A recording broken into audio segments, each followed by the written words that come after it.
Otca, Sina, Svatog Duha. Amen. Pobožna, drago braćo i sestre, radio sam se opet sa vama. Eto čuo ove izuzetne riječi. Ovaj deo evanđelja je toliko kratak, a toliko važan i tako je izuzetno razumljiv, jer je proizašla riječ bezumnik, bezumni, što znači lud. Znači povoljni. Zašto lud? Pa onda ovdje se radi jednom bogataš koji je smatrao da je bogatstvo najveće, da njemu posveti svoje dragocjene dane svoga života.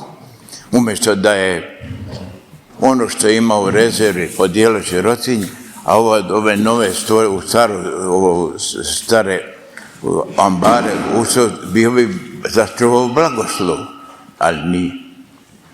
Znači, on je žrtvovao, kao što mnogi drugi žrtvuju, sve te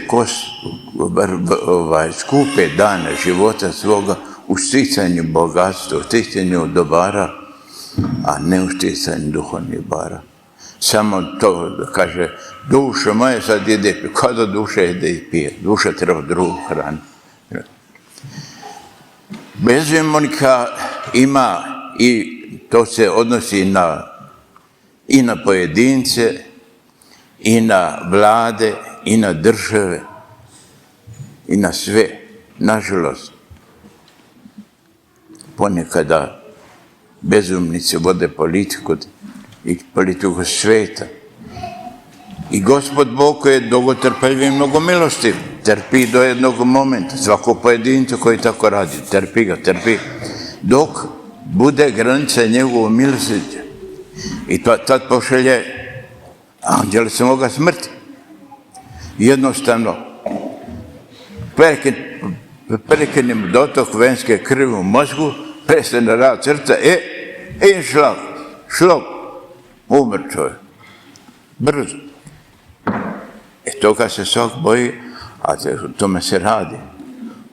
Jer je Božja milost je bezgranična, ali ima jedan moment kad već kad sa našim ponašanjem u odnosu na blagodat koju nam Bog dao, kad činimo stvarno bezumne stvari, kad njegovo strpljenje za nama kaže dosta sada i tako završimo.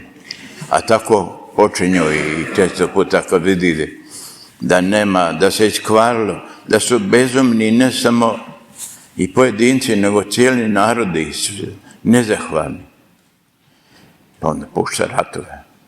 I to se normalno dešava. Vidite, bezuman može biti čovjek ako svoju ljubav posveti svemu više nego u svom spasenju. Čak i sport, ili umjetnost, ili film. Ako zanemari svoju dušu, samo zbog toga da bi sebe podigao na stepen više u tom lažnom, ljudskom, a zanemari ono najvažnije. Jer dani su odbrane svakom, a kroz to danas se mi spašavamo. Znači, tad dolazi Gospod i tad dolazi iznenadno njegov sud, prijeki sud.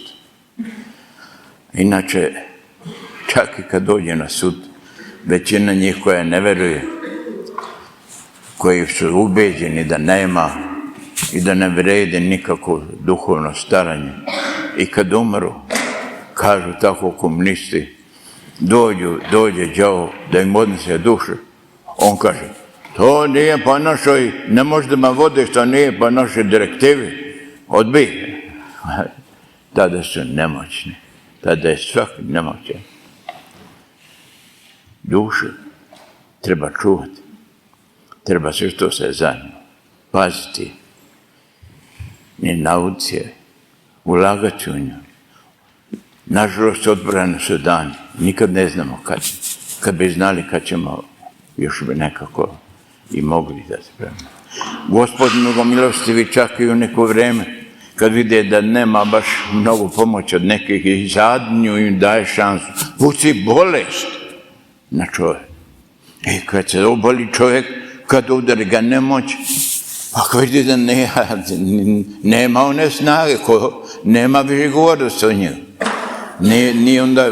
Nije postaje manje bezuman.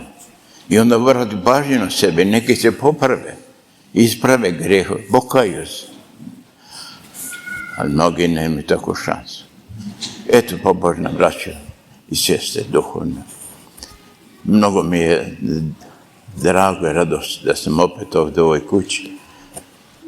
Znam od početka kako je počelo kad smo gradili. Evo i naši braća u Utrehtu hoće da svoj hram kupe. Njima treba pomoći.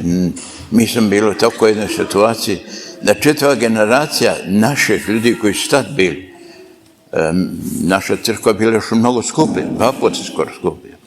Ali blagoslovom Božim i našom pomoći, nismo pomoći od nikle. Bili smo vidi na paroke koji imali nešto. I dao nam je. Posle 5-6 godina smo isplatili sve. A tada u ono vreme smo crkvu platili $500.000. A evo, došao brat to da sakupio pa za crkvu. Pa sjete se. I sjete se na njega. A inače, radujem što parohija ovako. Ali dogod Presveta ta Bogorodica sjedi, njena ikona na prestolu, da ovdje u našoj blagovnici, na onom časnom mjestu. Ona stoji od početka tamo, dok je ona tu, dok je ona na neki način vodi u parohiju, nećemo propasti. Gospod zna. Gospodi Bog da nam da snage, vijekova. Amen.